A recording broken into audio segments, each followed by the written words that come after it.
But there's no story there. This is the number one complaint I've heard from the acquisitions editors I've known.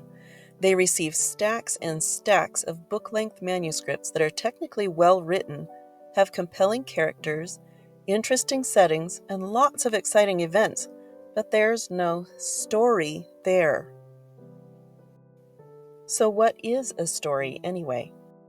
It's hard to hit a target if you don't even know what it is. Many different people have defined story in many different ways for many different reasons, and many of them are much smarter and more experienced than I am, so I'm not here to tell you that their definitions are wrong. However, I would like to offer a definition of story that I think will be helpful to those who are trying to build one. A story is the exploration of a change. That's the seed of every story. Something changed. A mystery was revealed, an obstacle was overcome, a threat was resolved, a hardship was endured, a relationship began or grew or ended horribly. Something changed.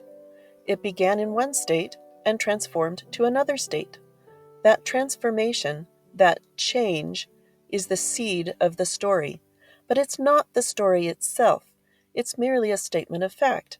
The thing changed.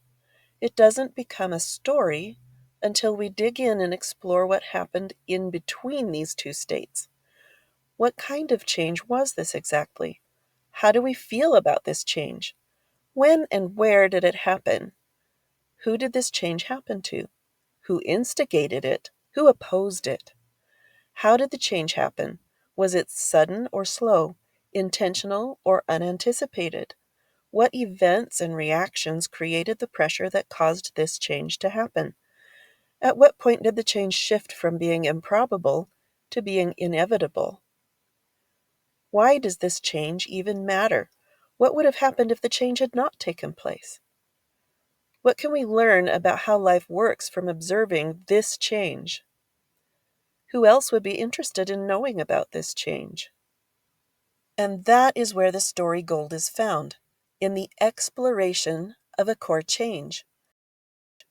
Every core change has a beginning and an end, and they belong to each other. They are part of the same story. Together, they form the anchor points of a strong story structure. And there is also a strong, cohesive middle that belongs to those anchor points. It's the chain of cause and effect events and reactions that work together to transform the beginning state to the ending state. And that is what makes a cohesive story. Not just an exciting but arbitrary beginning, middle, and end, but a beginning, middle, and end that inherently connect to each other, that grow out of and weave back into each other, that are, in fact, inseparable from each other because they are parts of the same whole, parts of the same change. Of course, any given narrative work, such as a book, short story, film, game, or TV series, can contain more than one story. While each plot, subplot, and character arc is, in some way, part of the core change the main story explores, each is also its own smaller change, and also worthy of exploration.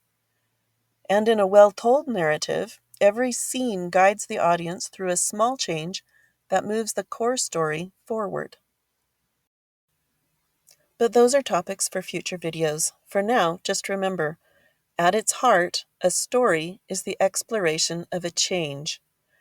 I've made a printable reference card you can add to your file so you don't forget. The link is in the description. This video digs a little deeper into the intrinsic structure of stories and discusses how different story structure models relate to each other.